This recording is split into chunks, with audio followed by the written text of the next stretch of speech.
President Trump has given us the controversy for the day, like a teacher handing out the homework assignment. The controversy is, should the movie Parasite have won Best Picture? And is Gone with the Wind a better movie? So Trump at a campaign rally last night decided to go on an extended riff on this subject, which is great because a lot of people don't realize this, but actually constitutionally, the president is considered the nation's chief film critic. That's one of the enumerated roles of the president of the United States. So it says so right in the document. So, you know, that's good.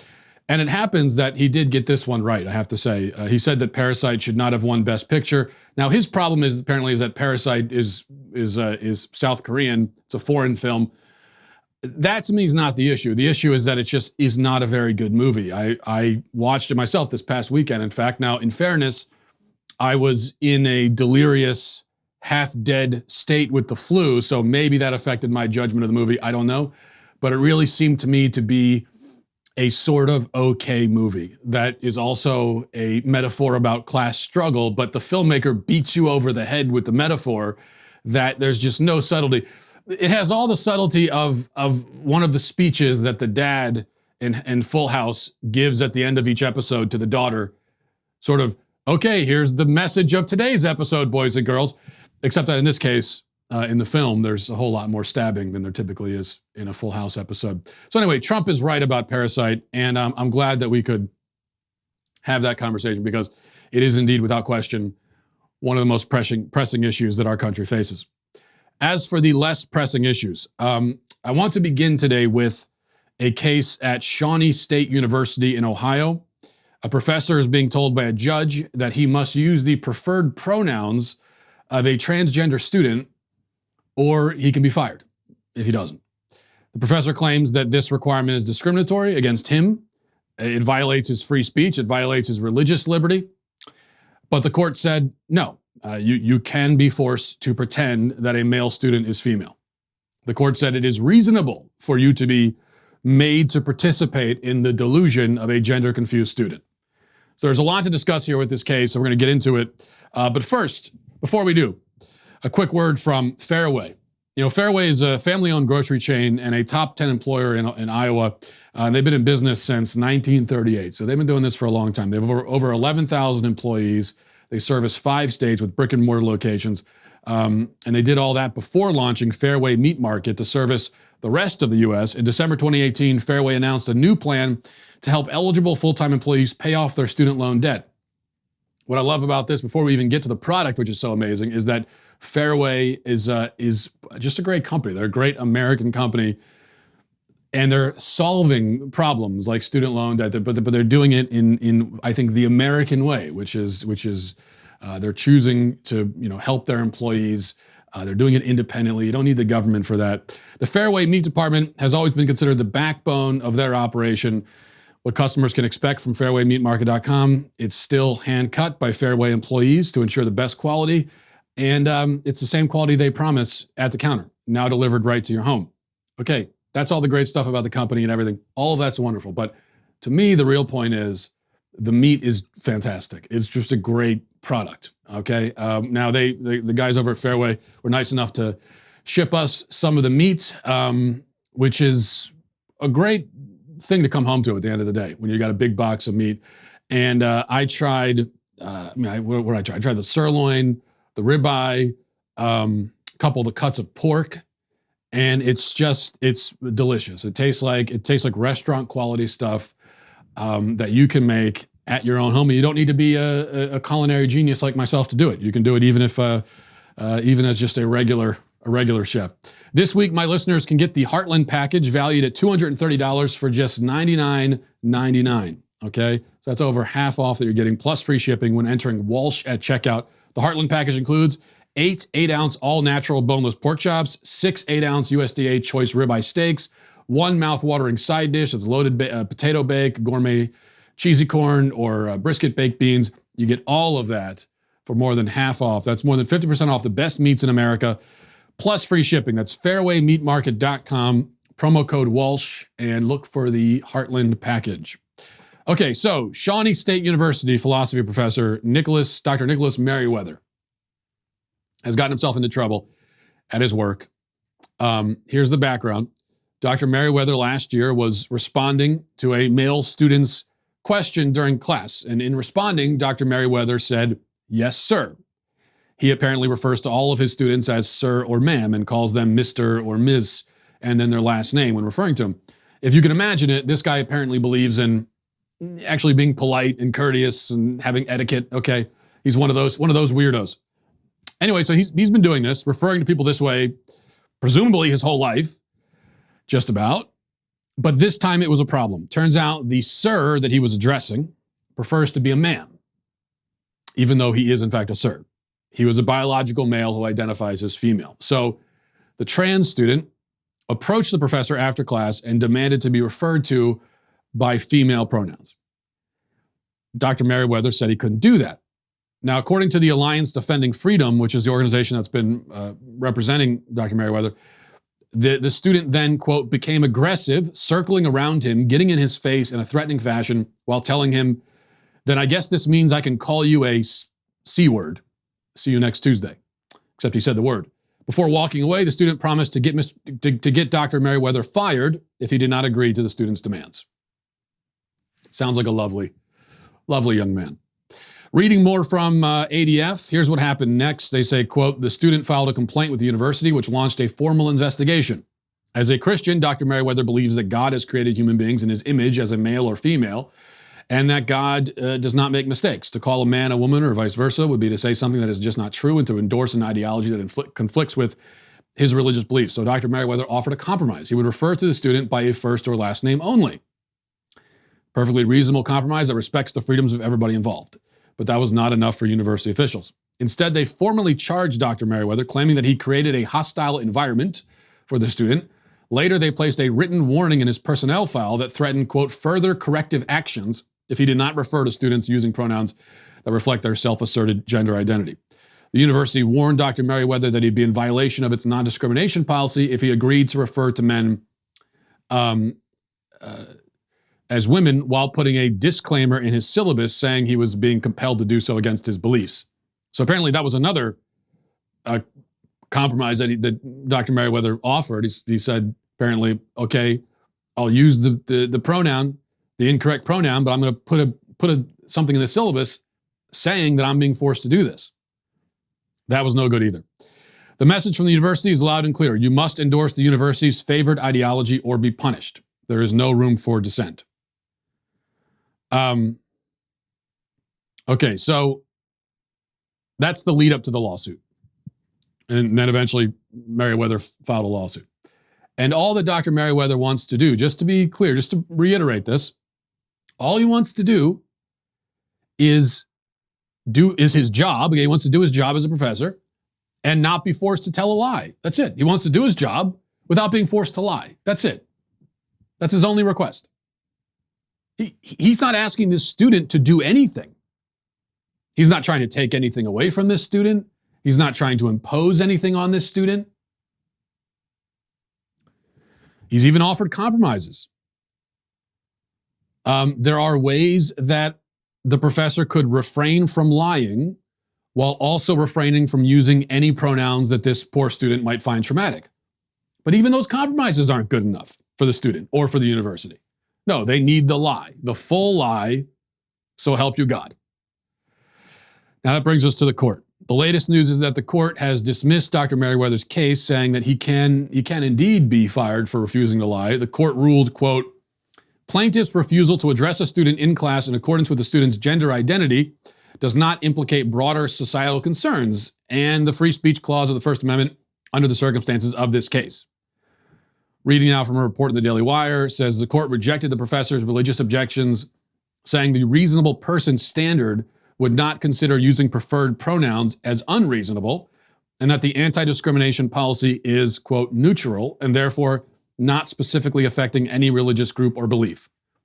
Most shockingly, the court upheld the university's position that it could not accommodate the professor due to his religious objection, as it would then be required to make similar accommodations for racist or sexist views as well. Now, we should stipulate, actually, hang on, because there's another important point here that we need to mention. But first, before we do, a quick word from RockAuto. RockAuto.com is a family business serving auto part customers online for 20 years. Go to RockAuto.com to shop for auto and body parts from hundreds of manufacturers. And they've got everything that you could possibly need. Engine control modules, brake parts, tail lamps, motor oil, new carpet. It doesn't make any sense in the internet age to go in physically to the auto parts store when you could just go online and get what you need. It's so much quicker. They've got the entire selection of everything you could possibly need. I dare you to find something that they don't have on the website, because they got everything, you know. And it's the convenience. You just do it at your house, you order it, they send it, gets there in a couple days. Simple as that. RockAuto.com catalog is unique and remarkably easy to navigate. Quickly see all the parts available for your vehicle and choose the brand, specifications, prices you prefer. They got amazing selection. They've got reliably low prices, all the parts you're ever gonna need. RockAuto.com. Go to RockAuto.com right now. See all the parts available for your car or truck. Write Walsh in there, "How did you hear about us" box, so that they know that I sent you. Okay, back to this case. We should stipulate that although the professor offered the compromise of calling the student just by their first name or their last name, which presumably means that, you know, if this student chose a traditionally feminine name, you know, I don't know. I mean, let's say the student wanted to be called Sally or Jennifer or something. Presumably the professor would call him that. Because the thing with a name is you could choose any name you want. So if you say that something is your name, if that's what you want your name to be, then that's your name. Okay, fine. Not a problem. Because you own your name in that sense. You could choose any name and it's your name.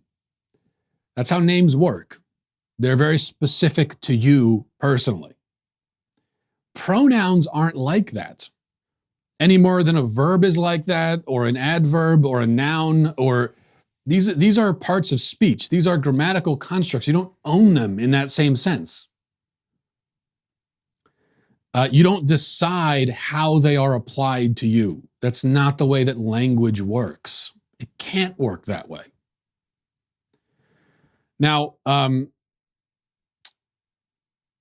there was another compromise that was offered by the university. They said, okay, well, if you want, you could stop referring to all of your students according to their gender. Stop calling everybody sir or ma'am. And that will be acceptable. But this compromise gives the whole game away, doesn't it? Because it shows that this student, it shows what he's really up to and what the university is really up to. What he really wants is control. Okay, he's an egomaniac, control freak, just like the people at the university, trying to exercise power and domination over somebody else. That's it.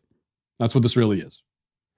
That's what's really happening every time somebody freaks out and demands that you adopt different pronouns, trying to control the language you use when speaking to them, and even when they're not in the room. Okay, that is an egomaniac on a power trip. If the student has some issue with not being called ma'am, how would that issue suddenly be magically resolved if nobody else is being called ma'am? I mean, what difference does it make to him what the professor calls other people? How would that solve his, whatever emotional trauma he supposedly experiences from not being called ma'am or she or her? How is that trauma alleviated by controlling what other people are called? Is this about the trans student trying to stand for his alleged rights, or is it just about controlling language? It would seem to be the latter in this case, which is why he'd be fine if he could force the professor to change the way he talks to everyone. A few additional points here. There are two ways really to threaten or impose upon free speech. One is to prevent people from saying what they believe. The other is to force them to say things they don't believe. This case represents the latter. Well, it represents both, actually, but primarily the latter. And the latter is the far more extreme kind of free speech infringement. It's one thing to punish people for what they say, or to tell them they're not allowed to say such and such. It's another to punish them for what they don't say, and to tell them they have to say such and such. And even worse in this case is that the school wants to force the professor not just to say something that violates his beliefs, but to say something that violates reality. They want to force him to lie, to speak untruth, right? To be dishonest. I'm not a huge fan of the ADF and this professor making this a religious liberty issue. I'm not saying it isn't a religious liberty issue. It is, but in a sense it is. But because it's true that the Christian faith forbids lying, and it's true the Christian faith says that God created us male and female. But you don't need to be a Christian to see that men are men and not women, right? The fact that individuals with a male reproductive organs are men, that's not a Christian fact. That's not a matter of faith or of doctrine. That's reality. That's scientific reality. And I'm wary of, in a sense, reducing our position on this subject to one of religious doctrine. Because I think the other side would like everyone to believe that we're only resisting their gender ideology because of what the Bible says or what our churches say. They want everyone to believe that our point is a religious one. It's a religious point. And so when we refuse to do what they want, we are imposing our religion on them. That's what the other side wants people to believe. But it's not true, because it's got nothing to do with it. Everything that I say on the gender issue, all of it, I would say even if I wasn't a Christian. If I was Muslim, Jewish, Hindu, if I was atheist, Buddhist, pantheist, whatever, doesn't matter. I'd be saying the exact same thing, because this is about reality first and foremost. It's about truth versus fiction. So this is really not actually a religious liberty issue. It's even more fundamental than that. This is just about the reality that we live in. And what's happening here is, it's not that the university is trying to get a professor to deny his faith. I mean, that would be bad enough. The university is trying to get the professor to deny reality. And given that this is a university, supposedly a place of education, that's a pretty big deal. Because there are always going to be people who claim that, well, it's no big deal for universities to get professors to stifle their religious views because it has no place in the classroom anyway. People are always going to be saying that. But, okay, but should universities be telling professors to stifle their understanding of biological realities too?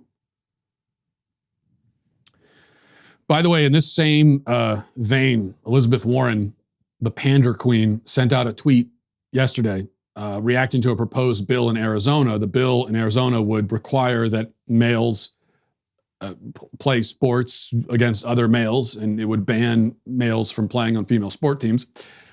Elizabeth Warren reacted to it saying, "Trans athletes are not a threat. We need to protect trans kids and all LGBTQ plus kids and ensure they feel safe and welcome at school. I urge the Arizona legislature to reject this cruel bill." This is just cynical, dishonest, stupid nonsense.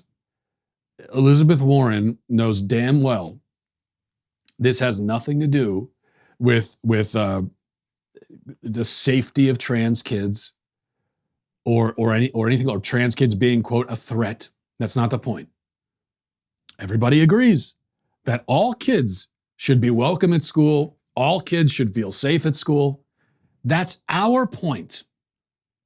Our point is that when you put when you put boys on the girls' teams, not to mention the girls' locker rooms and bathrooms, now the girls are being made to feel unsafe and unwelcome, and like they don't belong in their own areas and their own spaces. That's our point. You see, and this is the way I think it should be framed. When we've got a small minority of males who are demanding access to female sports, female locker rooms, female bathrooms. And they say that they will be emotionally traumatized if they are not granted that access. They say even that they feel unsafe if they're not given that access. Okay. On the other hand, you've got a much greater number of actual biological females who say they don't want men in these spaces because they feel emotionally vulnerable when that access is granted. They feel unsafe and they feel like their privacy is being taken away. Here's the point. We've got two competing claims being made. In essence, somebody has to win and somebody has to lose. We've got the small minority of males and we've got the majority of females. One of these groups, we're going to have to say to them, sorry, SOL, you're out of luck. You got to just deal with it. We have to say that to one of these groups. Now, let me ask feminists, Elizabeth Warren, who are you going to say it to? You're really going to say it to the females? You're saying in this competing, in this competition, you're going to put the emotional needs of the men over that of the women? Is that what you're saying? Well, that is what you're saying, but and fine, go ahead and say it and make that case. But that is in fact the case that you're making, and then don't claim to be a feminist at the same time. Because if that's feminism, then the word really just has no meaning anymore. Okay. One other thing I want to talk about today, and I'm going to once again take the minority position on something, as I so often do. I want to talk about a certain viral video clip that's been making the rounds online. And I don't want to play the video itself because given my position on this, it would be rather contradictory for me to do so. So I'll just give you the gist if you haven't seen it. There's a viral video, massively viral. Last I saw, there was overall, I think the original video on Facebook had gotten like 300,000 plus shares alone, which is a lot. And it's a video of a young child with dwarfism, crying, devastated, saying that he wants to kill himself because of the bullying that he suffered in school. He's sitting in the back of, I guess, appears to be his mom's car, and his mom is filming him and filming it for Facebook Live, talking about her son being bullied. And the child, as I said, is just wrecked, talking about killing himself. And he's 9 years old, right? Now, obviously, for a child that age to be having thoughts like that, for any person to be having suicidal thoughts is terrible. But for a child that age, at 9 years old, to be thinking about that is unimaginable. My oldest kids are not too much younger than this kid, and I simply cannot fathom ever hearing them say they want to kill themselves. So like any person with a soul, right? When I saw this video, I felt a very deep mix of sadness and anger at the bullies and many other emotions, because it's so terrible, and it really gets to you. Now, as often happens, because this video went viral, celebrities have gotten in on the action. Hugh Jackman sent out a video to the kids supporting him. The child is Australian, and Hugh Jackman's Australian, so I guess he felt especially called to respond, which is great.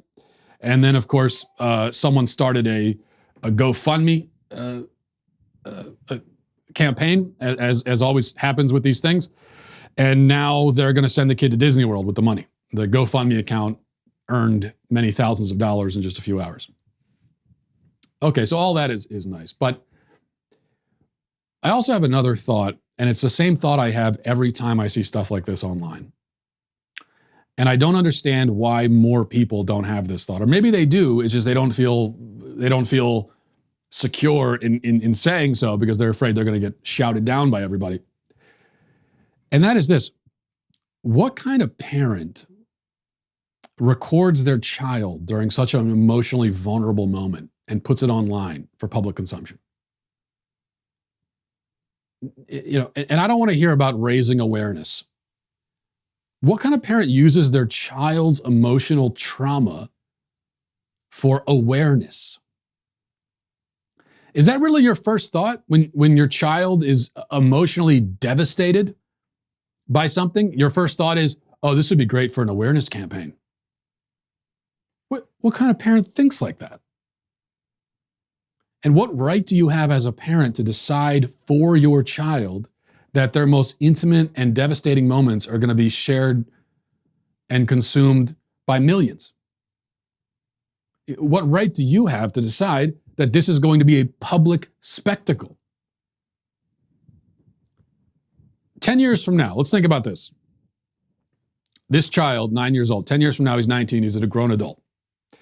You think he's going to be happy that the time when he threatened to kill himself at the age of 9 is documented and online and has been seen by millions of people? Do you think he's really signing on to that? You think he understands what he's signing on for, if he even did sign on for it? And don't tell me that he agreed to be filmed, because first of all, we don't know if he did. And even if he did, he's 9. He has no clue what he's agreeing to or what it means or how any of this works. That's what a parent is supposed to be there for. So I'm trying to figure this out, because as a parent, I've had difficult moments with my kids. Nothing quite like this, thank God. But there have been times when they've been very upset about things, and I've been in the position of consoling them and comforting them, like all parents do.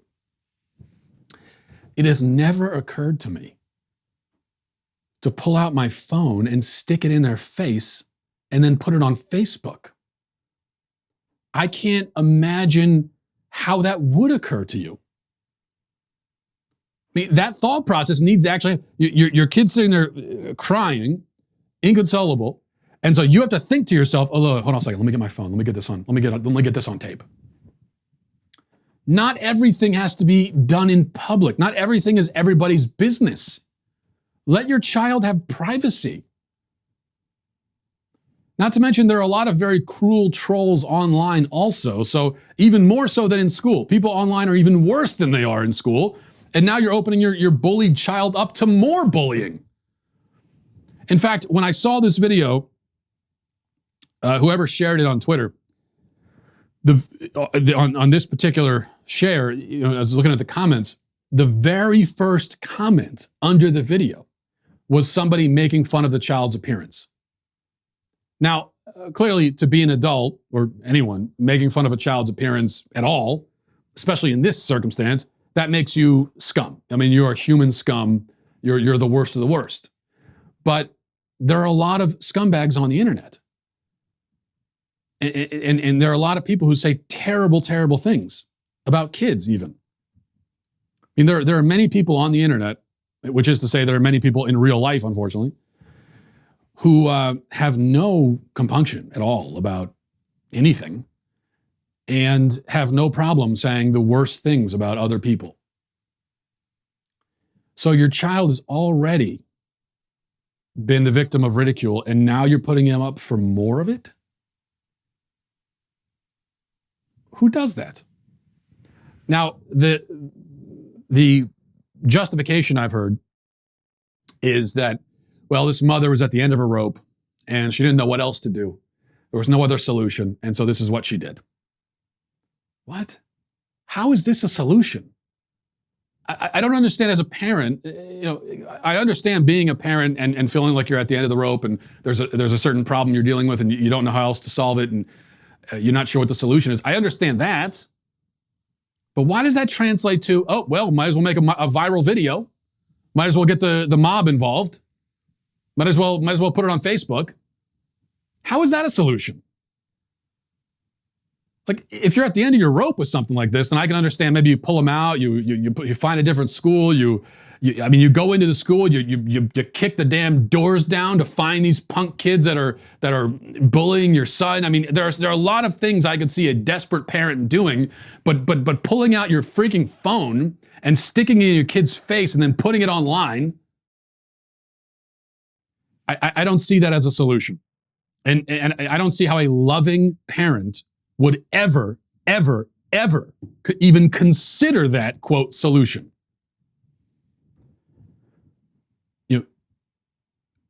Internet mobs, I have a lot of experience dealing with internet mobs. They don't solve anything, okay? You don't go to internet mobs for solutions. That's not what they do. There are 3 things you can get out of an internet mob: fame, shame, money. Those are the three things.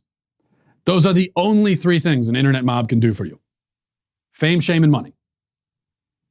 Okay, well, so this mother has gotten money out of the mob. I'm not going to say that that was her number one reason why she did it, or, I'm not going to say that. It certainly seems like that's possible. I mean, there are parents who exploit their children for internet fame so that they can then get the GoFundMe money and all that. That does happen. It certainly seems like that's what's happening here. I don't know. And they got some fame out of it too. So yeah, you got fame and money out of it. And I guess some shame for the bullies. How does that solve anything? Yes, the child will go to Disney World, great, and he'll have a nice time, and that is awesome. Okay, so and I'm sure that will be helpful, but it's not going to stop the bullying. It's a momentary thing. It's a momentary boost at most that the kid will get out of this. He goes to Disney World. He sees the nice video messages from celebrities. You get a momentary boost out of that. It's not going to stop the bullying. In fact, it only makes it worse because now you've added more bullies into the mix. And the bullies who were already bullying the child, you think they're going to stop now? You think a bunch of 9 and 10-year-old kids are going to stop bullying because they see this kid on the news now crying about being bullied? That's not how bullies work. Okay, the bullies aren't going to see the segment on the Today Show and think, oh, gee, we really screwed up on this one. Yeah, it was really inappropriate. We shouldn't. No, they're going to see the kid crying and they're going to make fun of him more for it, because that's how kids work, and bullies especially. So you get a momentary boost, you get money, does absolutely nothing whatsoever to stop the bullying, does absolutely nothing whatsoever to address the deeper things internally that are happening with your child that are making him think about hurting himself. And in exchange for that momentary boost, now you have put this online forever for everyone to see. And for the rest of your child's life, he is going to be known as the kid in that video who said those, really sad and horrible things. And you have made that decision for your kid. You have decided for your kid that that's what his life is going to be.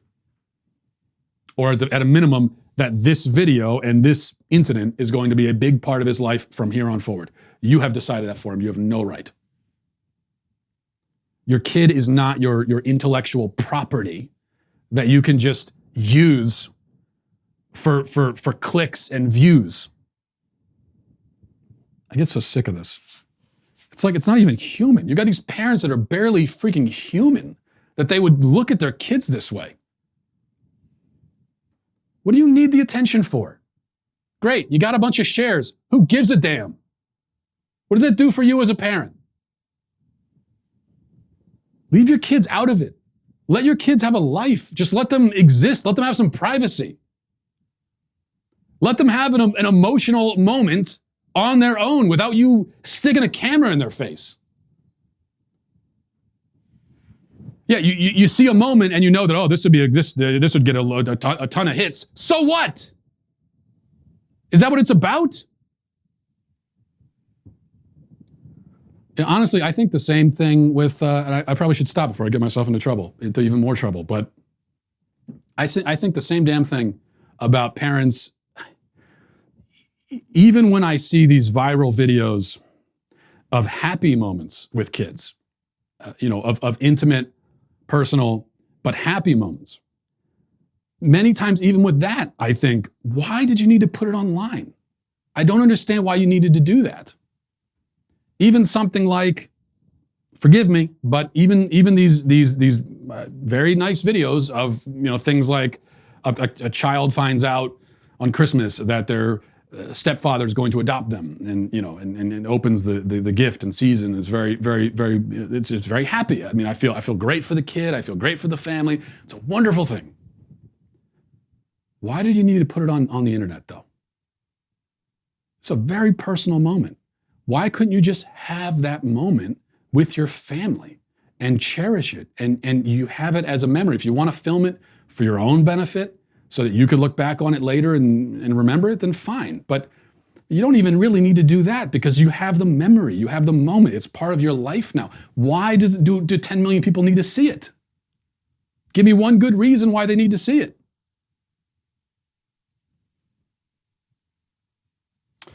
All right.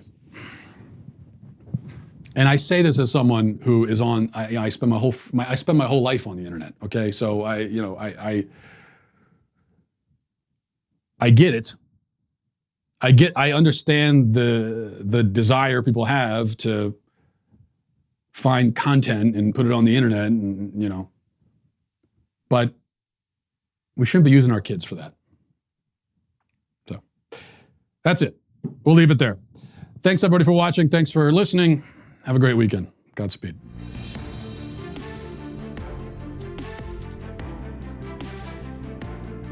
The Matt Walsh Show is produced by Sean Hampton, executive producer Jeremy Boring, supervising producer Mathis Glover, supervising producer Robert Sterling, technical producer Austin Stevens, editor Danny D'Amico, audio mixer Robin Fenderson. The Matt Walsh Show is a Daily Wire production, copyright Daily Wire 2020.